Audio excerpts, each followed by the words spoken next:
Welcome to another episode of Superhero Deep Dive. As always, I am your host, Jason, and this week I am going to be talking about the DC hero, Manhunter. Which one? The female version. Let me get my disclaimers out of the way. We will get into it.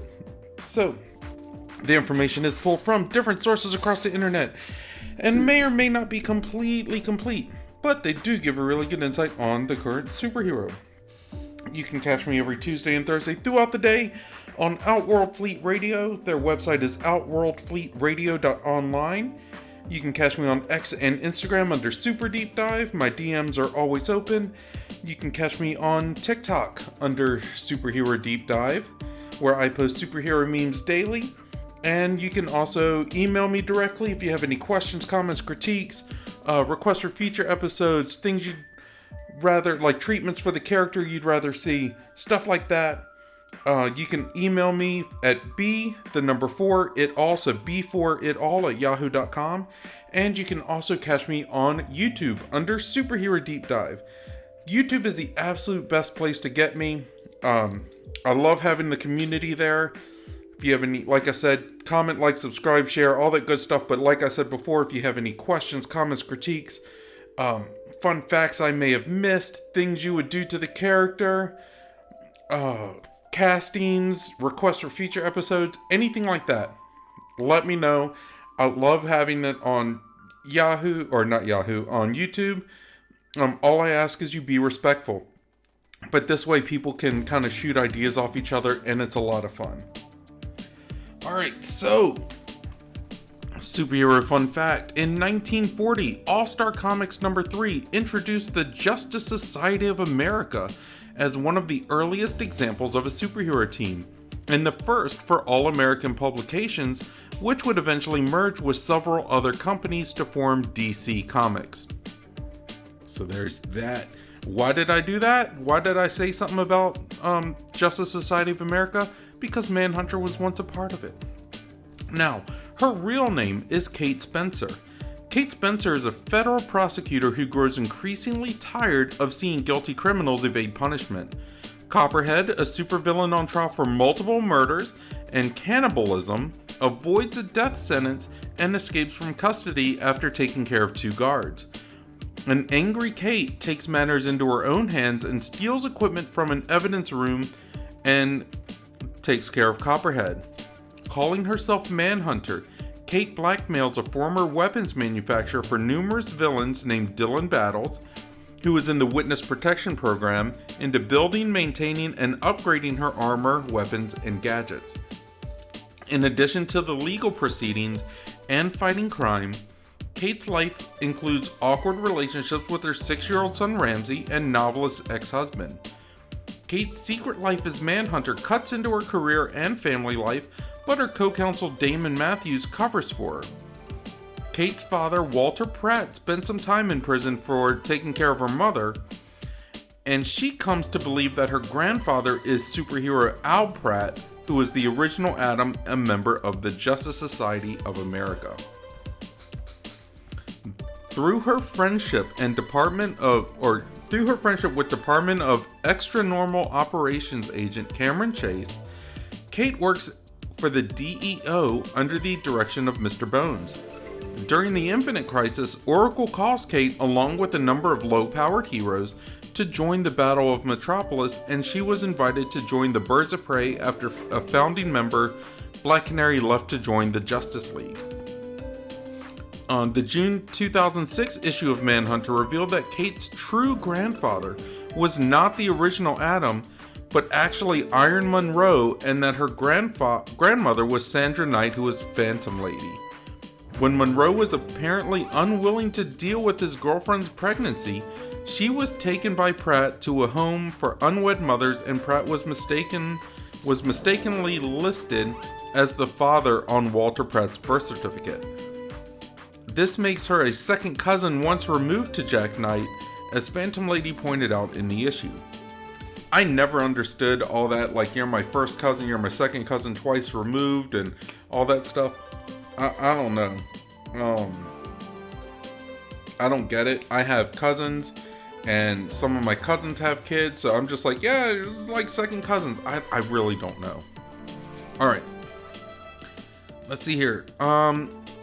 Kate was hired to be Wonder Woman's defense lawyer for the when Wonder Woman took care of Maxwell Lord. The case has taken an unexpected turn, however, upon the recent arrival of a supposedly alive Blue Beetle, who claims he has no memory of the last 18 months. Wonder Woman has called in Batman to run an investigation on Blue Beetle to see if it's really him. Meanwhile, Kate received aid from Checkmate, which proved that Diana's actions were justifiable. The Blue Beetle turned out to be a shape-shifting cannibal everyman from Lex Luthor's Infinity Incorporated. Following the events of Batman R.I.P., Oracle disbanded the Birds of Prey. Kate was not invited to rejoin the team when it subsequently re-established the following year. Now, since the cancellation of her ongoing series, Kate Spencer was moved to Gotham to serve as their DA, appearing in Streets of Gotham alongside Huntress and Misfit, her fellow Birds of Prey, and Batgirl. The series was eventually canceled and a planned collection was axed due to low pre-orders. Kate was recently seen recruited by Jay Garrick for a yet unknown purpose alongside Mon-El, Miss Martian, Mr. America, and the Sea Devils. And despite her recruitment, Kate does not appear alongside the other heroes in the finale of Justice League Cry for Justice. Following this, Manhunter briefly appears alongside Batgirl, Batwoman, and The Question, and a host of other female heroes when Wonder Woman leads them against Professor Ivo's robot sirens. In 2011, Manhunter did appear in the Justice Society of America. Kate makes her first appearance in issue number 47, where she battles a group of gangbangers who are in the process of robbing a Gotham electronics store.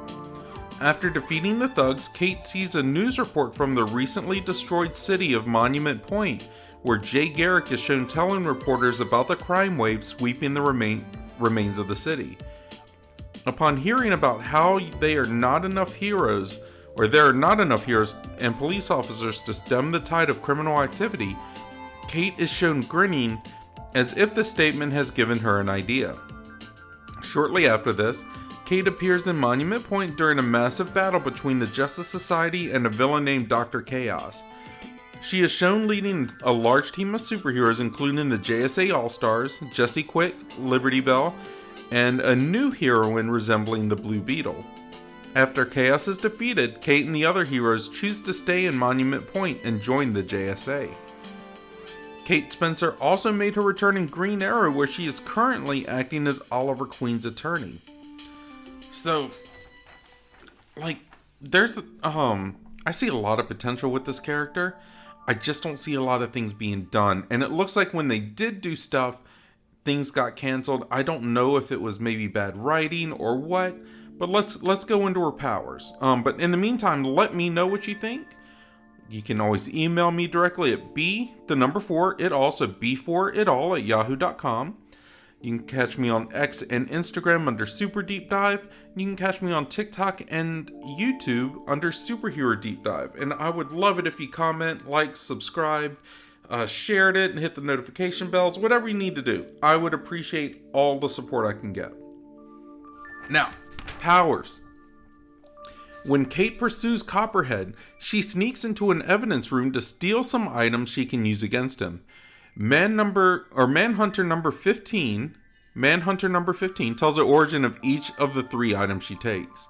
Okay, the suit comes from a member of the Dark Stars who died in battle and fell to Earth to rot. A drifter found it and used it to defend himself against a group of attackers, successfully defeating them. He robbed them and left the suit in a dumpster. The controllers apparently programmed an instinctive hatred of Reach scarabs, which are like the Blue Beetle, into the suits, including the one currently worn by Kate Spencer. Her suit reacts adversely to the scarab currently bonded to Blue Beetle Jaime Reyes. The Gauntlet. A small-time crook found the gauntlets originally worn by Azrael during his stint as Batman in Gotham City. The crook used them in an unsuccessful burglary, but when the police arrived, the crook fell to his death, leaving the gauntlets embedded in the side of the building. And then there is the staff. An attack on Eclipso ended with several heroes dead. Among them was a man programmed to believe that he was Mark Shaw. The staff was recovered with the body and hidden in storage. Excuse me. Other characters have remarked that Kate displays slightly elevated strength and resilience to injury. If these are actual metahuman powers as a result of her lineage from Irene Monroe, or if Kate is simply tougher than average, has not actually been clarified. Like, they don't know, and they haven't delved into it. But fun facts. Kate Spencer appears in Arrow, portrayed by Sheila Horsdal, and I'm sorry if I butchered your name. In Damaged, District Attorney Kate tries to get Oliver Queen convicted after he is accused of being the Starling City vigilante, but L'Oreal Lance arrives at the last minute to save him by having him confined to his home. Later, Kate tries to get Oliver to plead insane rather than take a lie detector test, but Oliver still goes through with the test and gets out of it, subsequently managing to clear his name and by having his associate John Diggle appear as the vigilante while he is confined. In State vs. Queen, after ADA Adam Donner is abducted by Count Vertigo during the trial of Moira Queen, she, despite the concerns of Sebastian Blood, assigns Laurel as head of the case. In Birds of Prey, Kate has Adam Donner fired when he uses the arrest and trial of Frank Bertinelli to draw out his vigilante daughter, Helena Bertinelli, who is the Huntress, which results in a hostage situation. Laurel is also briefly reappointed to her job without Kate's approval, which she apologizes for, and she initially states that nothing had changed. But Laurel blackmails Kate into giving her job back. In Man Under the Hood, when Laurel's father Quentin Lance is arrested for assisting the Arrow, Laurel once again blackmails Kate, and she has the charges dropped against Quentin. In Streets of Fire, she is killed by one of Slade Wilson's soldiers. After Slade Wilson's defeat, Laurel keeps working under the new district attorney named Susanna. Whew, so she's had a couple arcs in the CW Arrow series, it looks like, but that's about it. There's not a lot to her. But what do you think? That's the question. Let me give my final thoughts, and then we'll delve into it some. So, final thoughts. The Manhunter seems to me that she was literally written with the purpose of being on the screen. Like, I love the character in theory. So let's look at it from like two different vantage points. A movie. We have a detective that's tired of seeing her job being pushed aside because the villains have superpowers. So she decides to go into the evidence storage and take things that will help her even the playing field. James Gunn would eat this premise up like fine ramen. It's a great story because you can have nods to lots of lesser known villains, some street level characters, and have them be taken down until you reach something bigger that will feed into the new DC universe that Gunn is constructing. That sounds right up his alley. I mean, I love it. But who's to star in something like this? Like maybe Vanessa Hudgens, maybe Victoria Justice. I could see either of them doing it. They have a name recognition that would be good, but they don't have the star power to command big bucks, which means budget-wise, you could have a lot more fun with it, and they would be more willing to let loose with the character. And I think that's one of the things that James Gunn likes to do. He likes to have fun with characters. So if it's, I mean, let's be honest, like that's one of the reasons that he did Guardians of the Galaxy, right? Like it was a lot of lesser known heroes. So if he messed it up, and he was given a lot more freedom. I think this is one of Chris Pratt's like first real big leading roles. So like if he messed it up, it was easier for them to recoup their money than if they had a bunch of bigger name people. and it turns out it worked out well, and they were able to build, and now Chris Pratt is a megastar, and so is everyone else. So I think something similar to that could work with this Manhunter series. But that's what I think. Now I also can see a TV series. Like, we could go with the same premise as a movie, but do it step by step with new villains popping up here and there. I think it could be a lot of fun. And as a show, it'd probably be a little bit more campy. Like, there's a lot of fun they can have with it. So there's that, but it's just a matter of lining up the villains and stuff like that. But who's the star of this? That unfortunately I don't really know. I'm sure, Victoria Justice or Vanessa Hudgens would still be up for it because they've done shows before. So it's not like it's out of their wheelhouse. The thing is, they have to be willing to be physical and rough when they need to be. And the key for the character is having that sense of vulnerability and edge too, which, we can be honest. Vanessa Hudgens and Victoria Justice, as much as I like them, I am fans of them. They aren't known for being the strongest of actresses or actors, however you want to classify that.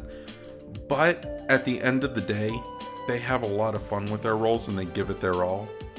But I would love to know what you think. But to me, this screams that, like, this is one of those heroes that is made to be on screen.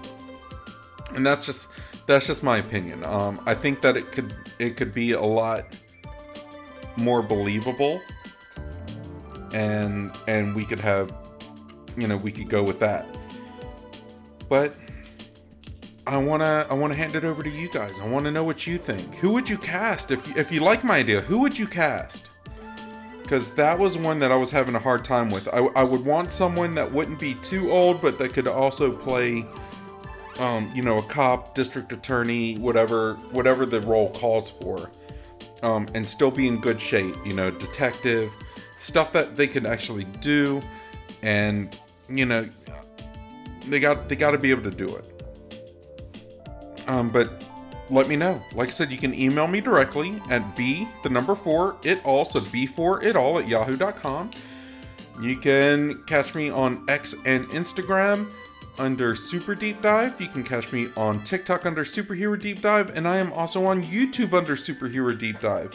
YouTube is the best place to reach me, so I strongly encourage it.